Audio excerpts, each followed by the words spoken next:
ইতিহাসের এক অনন্য অধ্যায়ের সাক্ষী হলো জাতি। গণতন্ত্রের আপোষের নেত্রী, বিএনপির চেয়ারপারসন ও সাবেক 3 বারের প্রধানমন্ত্রী দেশনেত্রী বেগম খালেদা জিয়ার জানাজায় সৃষ্টি হয় আবেগঘন ও অভূতপূর্ব দৃশ্য। জানাজা স্থল ছাড়িয়ে কারওয়ানবাজার, মগবাজার, মোহাম্মদপুর, গাবতলী সহ আশেপাশের এলাকা ও অলিগলি পর্যন্ত যতদূর চোখ যায় মানুষ আর মানুষের ঢল। কোটি মানুষের অংশগ্রহণে ভালোবাসা ও শ্রদ্ধায় সিক্ত হয়ে ওঠে এই ঐতিহাসিক জানাজা। সর্বস্তরের মানুষ দল মত নির্বিশেষে প্রিয় নেত্রীকে শেষ বিদায় জানাতে উপস্থিত হন। সবার চোখে মুখে ছিল শোক আর গর্ব।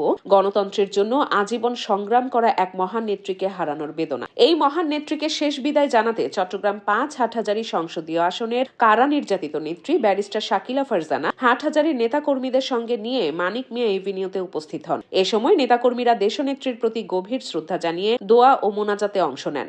বেগম খালেদা জিয়ার জানাজা শুধু একটি বিদায় নয়, এটি ছিল গণতন্ত্র, আপোষহীনতা ও নেতৃত্বের প্রতি মানুষের অগাধ ভালোবাসার এক ঐতিহাসিক বহিঃপ্রকাশ, যা দীর্ঘদিন স্মরণে থাকবে জাতির হৃদয়ে।